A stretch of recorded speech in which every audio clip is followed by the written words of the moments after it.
Sir, ये जो Trump ने अब नॉर्वे की तरफ निशाना डाला है, जो उनके प्रधानमंत्री को चिट्ठी लिखी है और जिस तरह की धमकी वो दे रहे हैं, क्या हासिल करना चाहते हैं और क्या इसका असर होगा, ये समझाइए सर।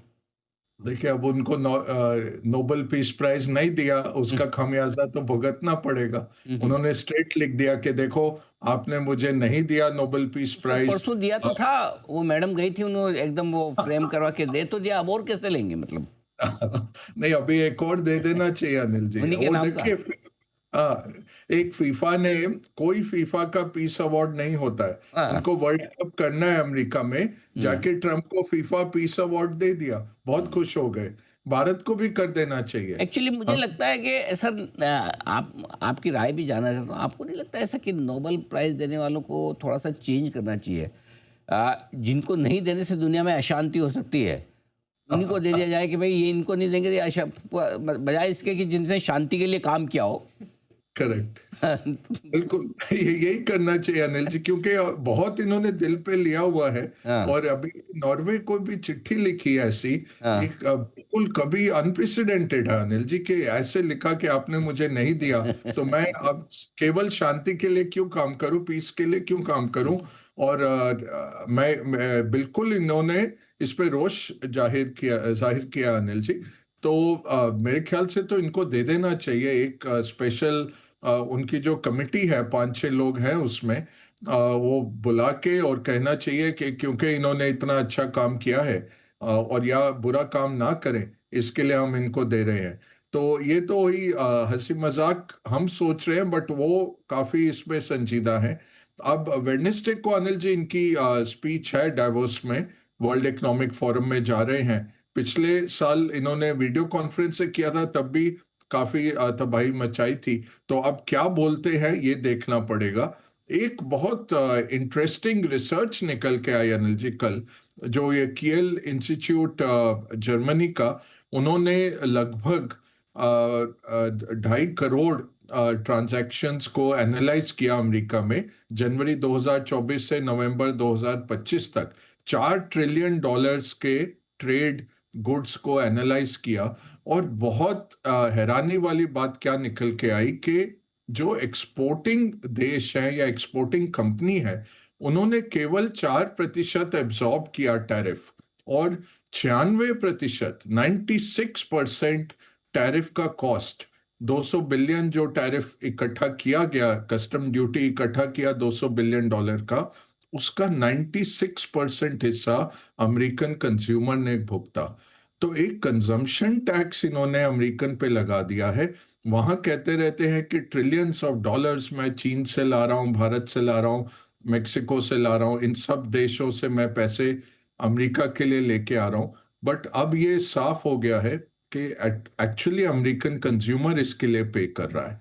बट ये सोचिए कितनी बुलंद इकोनॉमी है, इस सब के चलते हुए भी इकोनॉमी इतनी अच्छी कर रही है। और उसका एक बहुत छोटा हम कह सकते हैं कॉज है, जो आपका एआई में जबरदस्त कैपेक्स हो रहा है, 400-500 बिलियन डॉलर आर्टिफिशियल इंटेलिजेंस के चलते जो डल रहा है अमेरिकन इकोनॉमी में, उसने बहुत हेल्प किया है पिछले साल, कि वो अमेरिकन इकोनॉमी बढ़ती रहे। तो ये अब निकल के भी आ रहा है डेटा। 3 साल बाद सब लोग भर्त्सना करेंगे ट्रंप की पॉलिसीज के, कि इन्होंने बहुत पीछे कर दिया ग्लोबल पॉलिटिकल ऑर्डर को, इंटरनेशनल रूल बेस्ड ऑर्डर को। बट अभी तो हमें ये भुगतना ही पड़ रहा है। और देखिए, मार्केट्स में भी, अमेरिकन मार्केट के फ्यूचर्स हों, यूरोपियन मार्केट्स हों, एशियन मार्केट्स हों, सब मार्केट्स हिले हुए हैं। और वेडनेसडे के लिए अच्छी वो स्पीच काफी अहम रहेगी उनकी, डावोस में क्या वो बोलते हैं, किस तरह से यूरोपीय देशों का क्रिटिसिज्म करते हैं, और क्या निकल के आता है, वो काफी अहम रहेगा अनिल जी।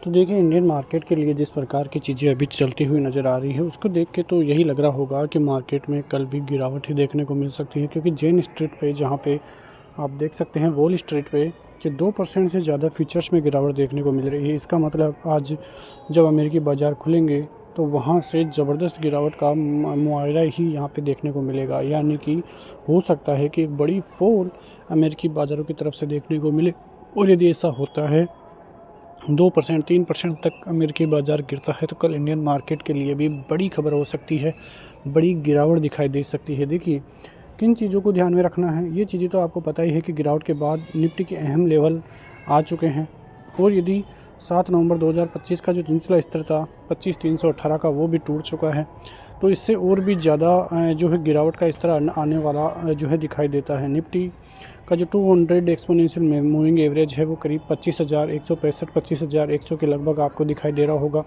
तो यहाँ और इस लेवल के टूटने के बाद इंडियन मार्केट में और बड़ी गिरावट का अंदेशा है। और जो शॉर्ट टर्म का जो लेवल है, मतलब कि आप देखोगे तो जो ट्रेंड होता है वो ट्रेंड भी नेगेटिव होता हुआ फिर नज़र आएगा और यदि ट्रेंड नेगेटिव रहता है तो चीज़ें फिर बदलती हुई नज़र आएगी और गिरावट फिर इंडियन मार्केट की तरफ से देखने को मिल सकती है। उसके अलावा आप देखोगे तो जो बजट में बड़े रिफॉर्म्स पर भी फोकस किया जा रहा है, तो वो रिफॉर्म्स है उन पर भी आपकी नज़रें रहनी चाहिए कि किस प्रकार की चीज़ें आने वाले दिनों में देखने को मिल सकती हैं।